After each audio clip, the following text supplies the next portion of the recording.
Hello and welcome to MCN and welcome to another year of long-term test videos. And we're going to start with this, the Triumph Speed Triple 1200 RR that Nevesy's been running this year. But obviously it's not quite the end of the year yet where we would normally show these bikes to you. So why are we here so early? Well, thanks for asking, first of all. It was always a plan this year to run two Triumphs. So for the first half of the year I was going to run the Speed Triple 1200 RR, and the second half of the year I'm running the Tiger 1200. That's purely from a logistical point of view because we really wanted to run that Tiger and it was only available now. So we thought we'd start with this and get onto the Tiger afterwards. Absolutely. So how long have you actually had this one for then? So I've had this for 5 months. I've done 6,669 miles. So that's not bad mileage in a short amount of time. Probably an average person's mileage over 2 or 3 years probably. Yeah, so I'm not giving it back because there's anything wrong with it. It was going to be changed anyway. Absolutely. It's probably the highest mileage RR since they started coming out of the factory earlier this year. But let's cut straight to the chase. Would you buy one now you've finished with it? No. No? Okay. Would you recommend one to a friend? No. Right. Okay then. Well, we'll go into that now because you've given me a handy list. I have. Just before that list, shall I tell you where I've been on it, what I've done with it? Yeah, please do. Because it's done 6,000 miles. The biggest trip I've done is a week away in Spain, 3,000 miles in a week down to the Pyrenees. Used it for loads of commuting, done a track day at Alton on it. And also I've ridden a similar bike at its launch at Ascari on the road and track and on an MCN 250 against the GSX-R1000 and a Tuono. A busy boy then. I've done a lot of miles on this bike. Yeah. So let's get onto that list then. Yes. So we're going to start with what you like about the bike. Yeah. So first of all then, I've got written down the overall concept and the sort of the front half fairing. Yeah. When Triumph released this bike, when they announced it, I thought this is the bike for me. It's a bike that's got superbike performance and power and handling that doesn't look like a race rep. It's not garish. It promised to have a comfortable riding position. So it was kind of a super bike for my old generation really. And in the flesh it's fantastic. I do like the styling. I like this kind of neo retro styling, but it only goes up to the tank. Anything beyond the tank is basically the same as a Speed Triple RS.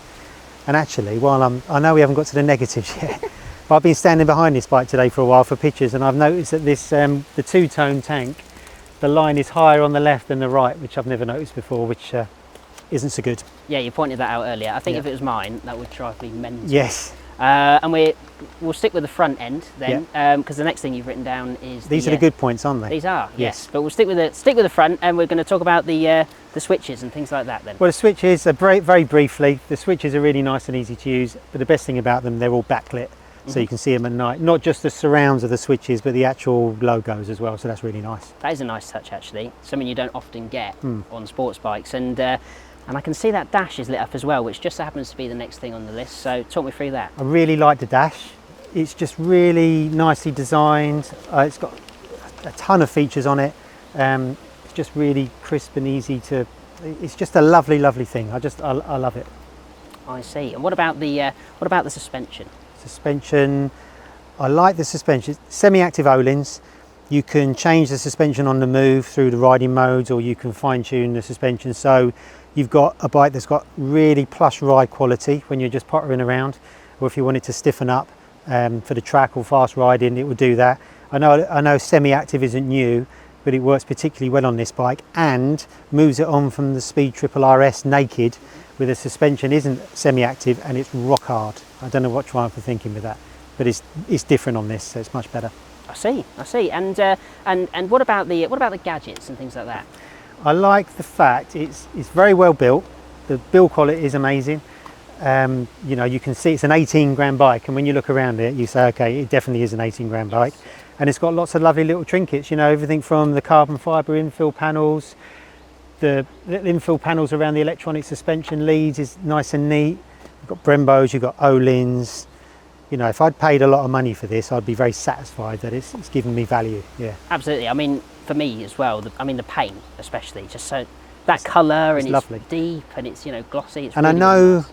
I've only had it for 5 months, so it should be new, but it's done a lot of miles. It's had a lot of cleans. It's been through a lot of weather, and it still looks great. Absolutely, and a lot of miles means a lot of tyres.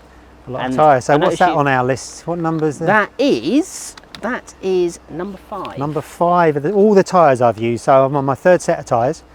The first set were Pirelli Diablo Supercorsa SP track day tyres. They're standard on this. They're very, very good. Used those at Alton Park when I was there. Fantastic. I got over 3,000 miles out of the rear on that. The only disadvantage to that the tyre is the way, we'll come on to the geometry of this bike later, because it's very on its bum. It's not very front heavy, and a Supercorsa in temperatures less than 10 degrees doesn't really work, so the front's a bit vague. After the Supercorsa I went for Pirelli's new Diablo Rosso 4 Corsas, which are great tyre. You're running those on your long term, aren't you? And they're kind of slightly less track focused, but still really good on track, fast road tyre. I used those for my trip to Spain, again about 3,000 odd miles, no sign of wear, fantastic in the wet as well. Highly recommended, probably the best sports tyre I reckon around at the moment. For the 3rd set of tyres, I've put on this Dunlop Sport Spark TT. I wanted to put those on really for my own reference, because that's the only real rival to the Corsa 4s. They do the same thing, fast road, track day, road tyre. So far, I've probably done 1,000 odd miles on them. The grip is the same as the Pirelli, very, very good. The character's slightly different. The ride quality isn't as plush. They don't warm up quite as fast, but once you go in and once you're used to the tyres, they're fine. You know, I really like them. They're quite old generation now, but yeah, no, you can't fault them. Absolutely. And any experiences with wet weather or anything like that on them? Or we're not on these ones so far, although I've ridden these in the wet before and they're fine. Spot on. Okay, see what else is on the list then. Okay, where are we at? So next up, you've written speed through fast corners. Speed through fast corners. So that's where this bike excels. This bike is very low on the back and it feels very long. It's not very fast steering. So its kind of superpower really is its speed through fast corners. So on track, some of the faster sections of Alton, it's really planted. On the road, fast corners, it really, really loves. It doesn't feel quite as on its bum when you've got it in the riding modes that stiffen up the suspension, because you've got more support from the rear. But it's generally quite a slow steering bike, so it's really good on fast corners, yeah. I see. And then straight line speed. Straight line speed, it's not something you really encounter on the road. No. But I was really surprised when I went to Alton that coming out of some corners, this would overtake R1s and S1000 RRs down the straight. I mean, granted, it depends on your exit on the corners, doesn't it? But I was expecting to get monstered by superbikes, and this keeps up with the superbike. And the best thing about this bike on track is it doesn't look like it should be a fast track bike. So if you don't want to go fast, you've got a built-in excuse. Or if you do want to go fast, everyone's going to go, blimey, what was that? That's quick. So it's straight line speed, and it's a superbike. It's got 178 bhp, so it is fast. Absolutely. I mean, a few years ago, 178 brake horsepower was right up there, wasn't it? 100%. A club race would have been very happy with that in his R1. Yeah, absolutely. Well, I guess it's the gentleman's racer then, rather than the superbike. For the gentleman. I see. And then from straight line speed, we go to wafting through the Pyrenees. Similar kind of thing, really. I mean, the Pyrenees is fantastic. Anyone who's ridden there will agree. And again, on the fast Pyrenees sections, this bike was just beautiful. You know, when you wind it up and you get the induction roar and the rasp from the pipes, and it's bouncing off the rocks, and you're in holiday mode, so you're happy anyway. So that's probably the highlight for me in terms of owning this bike. My ride through the Pyrenees a few months ago, it was absolutely sublime. I see. And to get to the Pyrenees, you've got to go down a lot of motorway. Yeah. And the last highlight is the cruise control. Well, that's my number 1. I don't know if you've seen my list. It starts at number 10 and goes to... It does indeed. So the best thing about this bike is the cruise control, which might sound daft. Just a bit, yeah. But we'll come on to this. Okay. This bike is so uncomfortable. Without cruise control, it would almost be impossible to ride any distance. And the cruise controls, you can only use it on the motorway. So this bike is actually pretty good on motorways, because you don't have to be on its low bars all the time. You can kind of sit up. When you're going through hours and hours of twisty roads and you can't use cruise control, it's really painful to ride. So cruise control is my saviour on this bike. Right, I see. Well, I guess that moves us nicely on then, doesn't it, to the dislikes. The dislikes, yes. Now, you've already said that you wouldn't buy one, no. So I'm really interested to hear your reasons. I also want to say that this isn't a kick-in for Triumph. No, not at all. Because I don't think I've given a Triumph a bad review in all my years of road testing. We've always said that everything from the Daytona 675 to a Bobber to a Tiger, they've all got something very special about them. They're all very good, well-rounded, well thought out machines. But I think the speed triples, the RS as well, has slipped through the net somewhere. Really? Wow. Well, you heard it here first. Okay, so let's get straight onto this dislikes then. Okay. And at number 10, Number 10. electronic glitches. Yeah, very, very minor, this, and something that it can be sorted out at a dealer very easy. When I first got this bike, it wouldn't select the rider modes. So there was something obviously wrong with the ECU or whatever. And yesterday, I was actually on my way back from Triumph and the engine warning light came on. Maybe it was homesick. But the rider modes were quickly sorted out by Triumph. I guess they just plug it into a machine and reboot it. So that's fine. And then it's mended itself. The engine warning light's not on anymore. So really minor. Generally, this bike's been 100% reliable. So no problem there. Absolutely. And then next on the list is the fact that it stands quite tall on its stand. Yeah, this side stand, makes the bike too upright. It's fine now on a bit of flat ground, but you've got to be careful where you park it because it sits so upright, it looks like it's going to topple over. Yeah. And sometimes it almost falls off its stand for the same reason as well. So, yeah, I don't know why. It's not as if normally when you've got long side stands like that, it's because it's come off another model. Right. You know, but this is the same as the Speed Triple RS, so I don't know why it's so high. It's weird. That is weird, yeah. And on a bike this beautiful, I think I'd be worried Yeah. about it toppling over. Sometimes I come to park somewhere and I'm on the wrong camber and I've got to try and turn it around 180 degrees just to be able to park it. It's weird. That's really, really weird. I see. And we'll move from that to the seat, which you know is bolted on. Oh, the rear seat? Yes. Yes, so the pillion seat or the single seat unit that you get, instead of a key and a latch, you've got there's a bolt. Doesn't sound like the end of the world because it's not every day you take the back of the seat off and there's not a lot under there. Right. But when you do, when I've got a tail pack on there and you need to thread through this strap, you've actually got to carry a spare set of tools to be able to take the seat off. So I don't know why. Maybe it's for weight, maybe it's for cost. I don't know. It's just annoying though, Bit annoying. Yeah, absolutely. And the confusing sat nav. Sat nav. So this links to the Triumph app on your phone by Bluetooth. And it's got Google Maps, which sounds really good, but it's just turn by turn. Right. So on the way down to Spain, I experimented from my house to Dover, and I knew where to go, but the sat nav wasn't really telling me properly where to go. And then when I used it for real in Spain, it's really, really confusing. And if you're leading a group of people and you set off in the wrong direction, you suddenly get that pressure that you're going the wrong way. So I think that needs a little bit of work, the turn by turn sat nav. Yeah. It's such a shame because you already said the dash itself. The dash is amazing. Yeah. Yeah. Yeah. Oh well, that's a shame. Maybe the RR Mark II will have something better. I see. And after that, we've got stiff gearbox. Stroke can't find neutral. Yeah. On the track, the gearbox is as smooth as anything. Quick shifter works beautifully, but at road speeds, you know, just around town, the gear action is really, really stiff. And then it's hit and miss whether you can find neutral. Sometimes you've got to turn the engine off to get neutral, which is odd. Was it always like that? Yep, and the launch bikes and the test bike I rode for MCN, so it's not this bike. Oh wow. It's got a stiff gearbox. I see, right. Well, let's move on then. Let's move on to brake feel. Brake feel, well this is a criticism you can level at most new bikes now.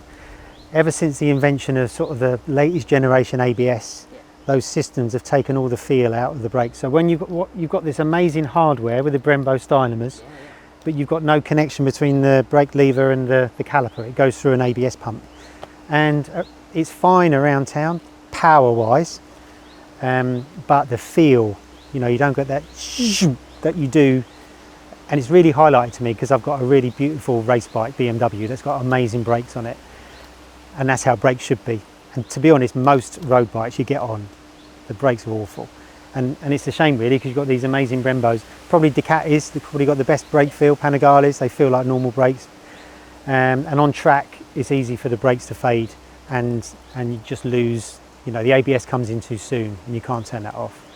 So yeah, a bit disappointed with the brakes. And given that's at least half of your riding experience, when you brake accelerate, it takes away some of the enjoyment. Yeah, absolutely. And after that, we've got a sort of sticking on the theme of riding experience, you've got sort of forgettable engine notes Yeah. as well. I mean, this, you know, everyone wanted a Triumph Superbike, didn't they? This is the closest they've made, and on paper it should be brilliant. Triumph have given people the power they want. You know, makes big power for a triple, and it has got grunt, has got torque. You know, you could pull away in second or third gear if you wanted to, but you know, any ride, the engine's the soul of the bike, the character of the bike. Like an MT10, you remember that engine, or a Tuono, or this doesn't really make a lot of noise.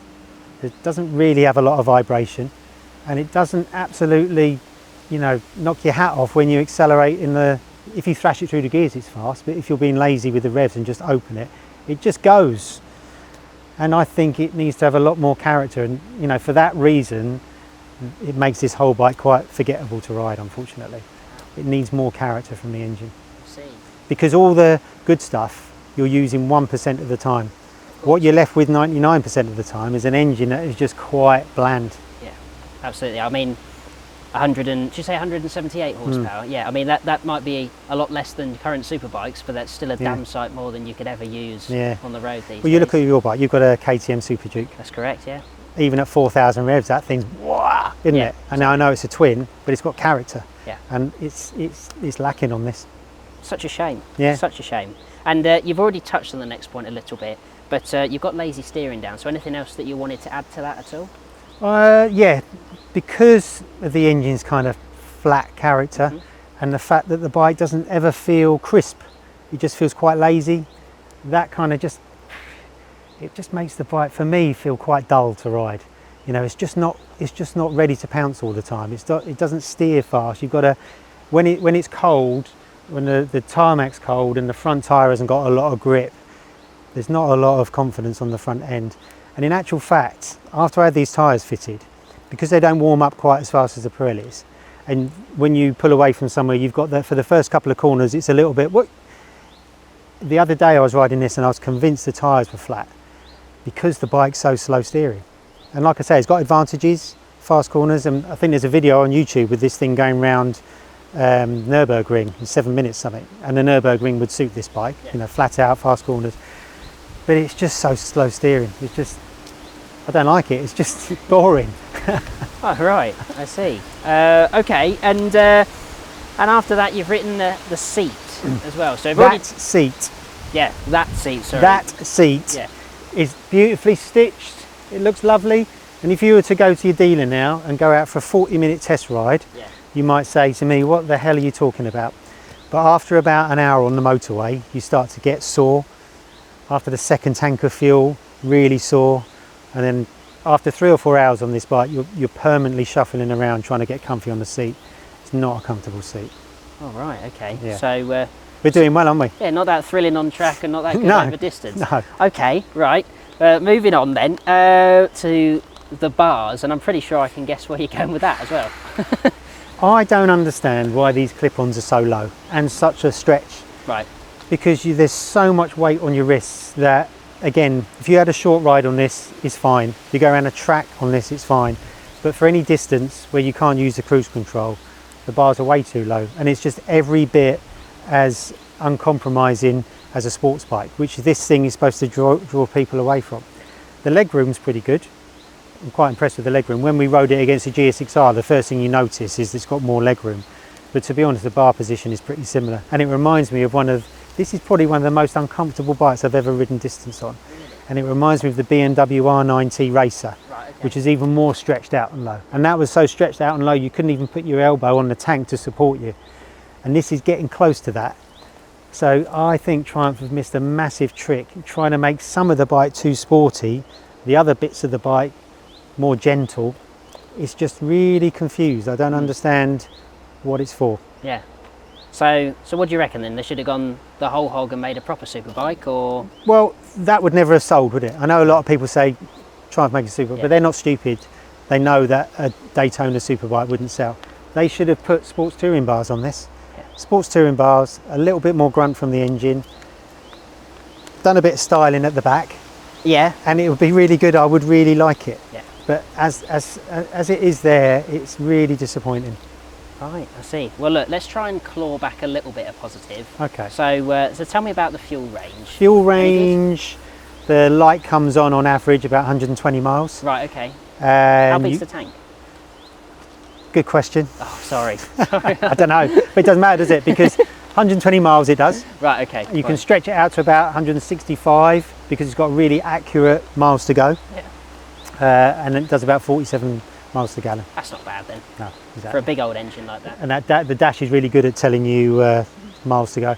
Talking of the dash, another little negative, it does everything really slowly. It's like turning on an old broken PC sometimes, waiting for things to scroll through. But I couldn't fit a number 11 on that list, so I didn't mention it. No, and I noticed you've got some racks and some little toggles and stuff here. So okay, accessories. Accessories. Okay, 2 accessories. Okay. Number 1, heated grips. All right. There. Yep. Useless. Absolutely useless. You can barely feel they're on. Right. Really disappointing. The next, I've got some luggage here I've prepared earlier. So this is Triumph branded luggage by Givy. That just clips on like that, and then this kind of hooks on to the back like that. There's no instructions with this, and I couldn't really figure, even now I don't know if I've done it properly. But this kind of wedges onto that strap, and then you feed this strap underneath there once you've unbolted the seat, and that goes there. So this is really handy, really nice, really smart. Yeah. Very nicely made, but very small. So when I went to Spain for a week, I just had these 2 bags. Once you put a pair of trainers in there, some pants, hair gel, straighteners, you know, all that kind of stuff as I need, Yep. it gets full up pretty quick. So I wish the bags were a little bit bigger. Yeah. But they're good quality. Yeah. Absolutely. And can you see, I've just noticed that, because obviously that sits on the tank, can you Yeah. see the dash all right still? See the dash all right, but when you're in your 50s, Yeah. anything you put in there, you can't sit far back enough to see properly. So there you go. Fair enough. Which I is see. another thing with dashes nowadays. As we're all getting a bit older, Yep. a lot of these things are quite small. It's quite difficult to read. All right. Anyway, that's me being old. It's nothing to do with the bike. Yeah. So Okay. that was the Speed Triple That was 1200 RR. Unfortunately, it's my least favourite long-termer I've ever had, and it's a real shame because I was looking forward to it so much. And there's nothing inherently wrong with the bike. It's a very good quality bike. I just think that they didn't know who it was supposed to be for. I think it's just confused. Wow, I see. Such a shame. But obviously not the only bike you're going to be running Yes. this year. So talk me through the Tiger 1200 then. You looking forward to that? So I'm going to go from Triumph's most uncomfortable bike in their range to hopefully their most comfortable. That's the plan. So I'm looking forward to that. I've never ridden a Tiger 1200, not even on any launches or tests. It seems to have passed me by. I've never had an adventure bike before. I don't particularly like the look of them. I understand why people buy them because they're much more comfortable and they're supposed to be fast and good handling. But you've always got to have that caveat for an adventure bike. Because when I was in the Pyrenees, I rode this and my brother took pity on me and lent me his Pikes Peak Multistrada for a stretch. And that thing felt like a massive sofa. And I couldn't wait to get back on this until I remembered it hurts my wrist and everything else. So I'm looking forward to getting the Tiger to see what it's like to live with an adventure bike. I plan to do a big trip on it with my girlfriend to Croatia. Awesome. So that should be good to see what it's like 2-up. It's going to be the GT Pro version, so the more road version with a smaller tank. And then along the way, I might test some of the other bikes alongside it to see what the difference is between the different Triumph models as well, with a big tank, small tank, the rally version and all that kind of stuff. So I'm going to be, where are we now? Beginning of August. Yeah. So I get that midway through August and I'm going to be running that through the winter. Through the winter, right. Through the winter. Well, I look forward to coming back here and talking to you again. Hopefully with a bit more positivity. I hope so, yeah, I hope so. And I hope you guys enjoyed this video as well. And you know, this is going to be the first of many of these kind of videos over the coming months. So if you haven't already, please drop us a like and a subscribe and we'll catch you soon. Cheers guys.